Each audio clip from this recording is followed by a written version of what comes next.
You know, there's something strange that happens to so many of us as we get a little older. You're sound asleep, everything's peaceful, and then, bam, your eyes pop open at 3 a.m. The house is quiet, the world is still, and suddenly, you're wide awake. Maybe you glance at the clock, sigh, and wonder, why does this keep happening? If this sounds familiar, you're not alone. In fact, waking up in the middle of the night becomes more common as we age, and it's not just about needing to use the bathroom. There's a lot more going on beneath the surface, things that can actually tell us a lot about our health and our sleep. So today, we're going to talk about why this happens and, more importantly, what it really means for you. Because understanding the why is the first step to getting back to those restful nights we all miss. Now, let's start with one of the biggest reasons you might be waking up at 3 a.m., changes in your sleep cycle. You see, as we get older, our bodies produce less melatonin. That's the hormone that helps us fall asleep and stay asleep. It's not that you need less sleep, it's that your sleep becomes lighter and more easily interrupted. So, what used to be a solid 8 hours might now be broken up into shorter chunks. But here's the thing, it's not just about hormones. Another major factor is stress. And I don't just mean the kind of stress that keeps you tossing and turning at bedtime. No, this is the kind that sneaks up on you in the quiet of the night. Maybe you wake up, and suddenly, your mind starts racing. Did I pay that bill?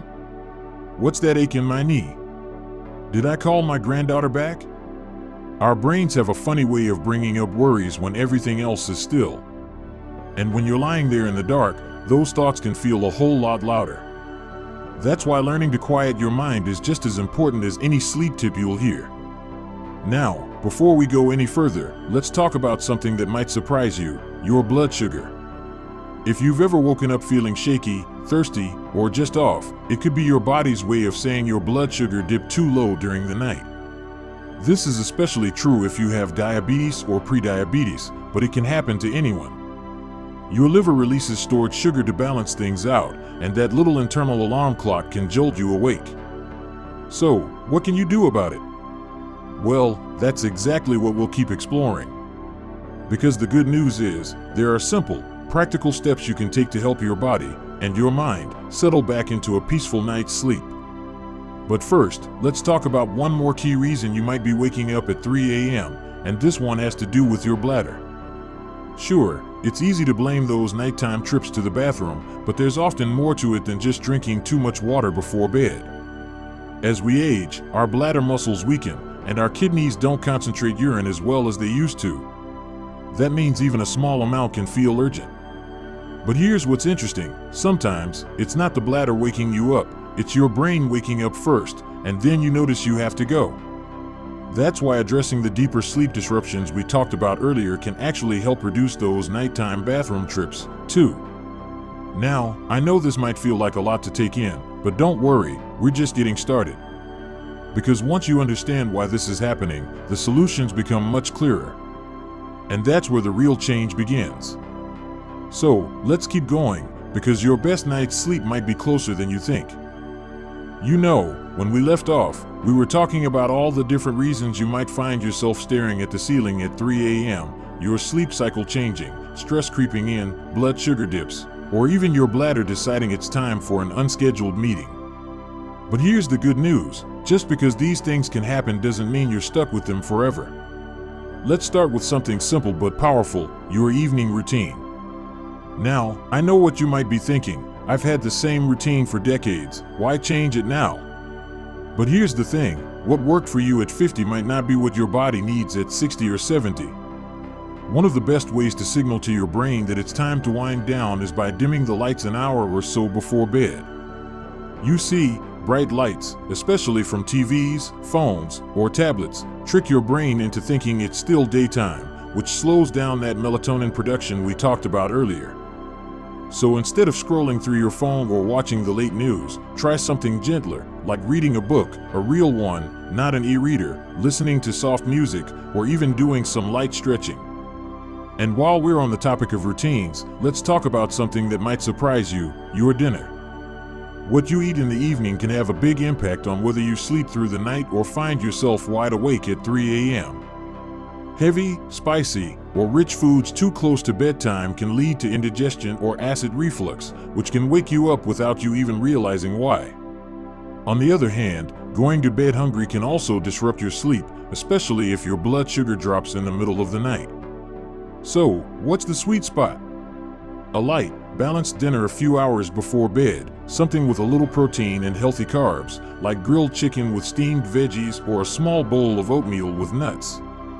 And if you do wake up hungry, a tiny snack like a few almonds or a slice of turkey can help settle your stomach without overloading it. Now, let's talk about something that doesn't get enough attention: your bedroom itself. Is it really set up for sleep? You might not realize it, but small things like the temperature of your room, the type of pillow you use, or even the noise level can make a huge difference. Most people sleep best in a cool room, around 65 to 68 degrees Fahrenheit. As we age, our bodies don't regulate temperature as well, so if you're too hot or too cold, it's more likely to wake you up. And let's not forget about noise. Maybe you've always been a light sleeper, but now even the hum of the refrigerator or a distant car alarm can pull you out of deep sleep. A white noise machine or even a simple fan can help mask those little sounds that seem louder in the middle of the night. But here's one of the most important things we haven't talked about yet: daytime habits.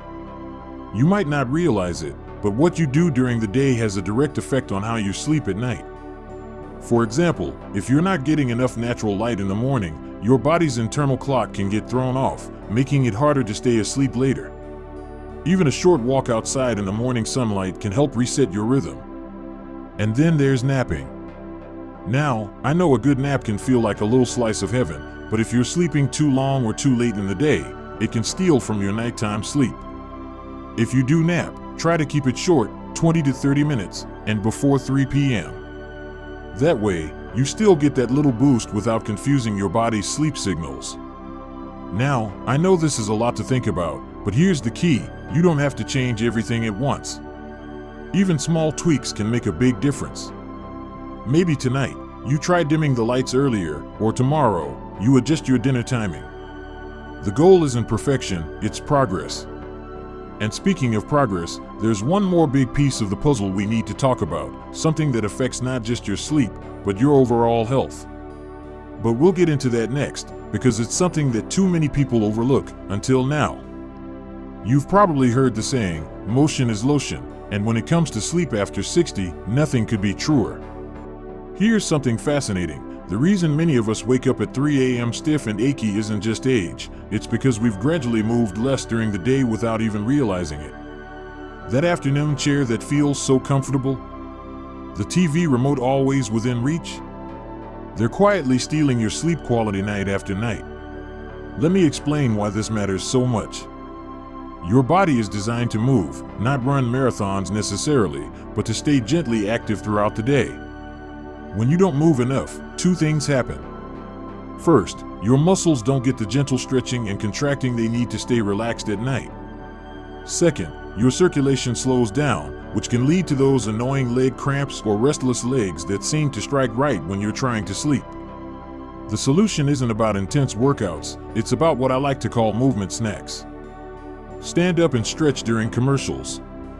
Do a slow lap around your kitchen while waiting for the tea kettle to boil. Try seated leg lifts while watching your favorite show. These tiny movements add up throughout the day to keep your body supple and ready for rest when bedtime comes. Now, let's talk about something that might surprise you: your medications. Many common prescriptions for blood pressure, allergies, or even depression can have subtle effects on your sleep cycle. Some may cause dry mouth that wakes you up thirsty. Others might increase nighttime bathroom trips more than necessary. This isn't to say you should stop any medications, never do that without consulting your doctor, but it's worth having an open conversation during your next checkup. Simply asking, could any of my medications be affecting my sleep, might reveal an easy adjustment that makes all the difference. Here's a truth we don't say often enough: sometimes the healthiest thing you can do for your sleep is to stop trying so hard. When you've been awake for 20 minutes, the most powerful thing you can do is get up and go to another room. Not to check the clock or worry, but to break the cycle of frustration. Sit in a comfortable chair with soft light and do something mildly distracting, like working a crossword or knitting, until sleepiness returns. This keeps your brain from associating your bed with wakefulness, which is more important than you might realize. As we wrap up, let's remember what we've discovered together. Waking at night isn't some inevitable curse of aging, it's your body's way of communicating. Maybe it's saying your evening routine needs adjusting, or your daytime movement could use a boost. Perhaps it's suggesting a conversation with your doctor, or simply inviting you to be kinder to yourself when sleep doesn't come easily.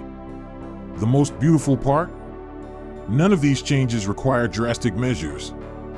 You don't need expensive gadgets or complete life overhauls. Real progress happens in those small, consistent choices: the slightly earlier dinner, the extra glass of water drank before noon instead of evening, the 5 minutes spent stretching while the coffee brews. So tonight, if you find yourself awake at 3 a.m., try something new. Take a slow, deep breath and remember, you're not broken. You're simply learning a new rhythm, one that honors where you are right now. And that's something worth resting easy about. Before you go, I'd love to hear, what's one small change you'll try this week to help your sleep?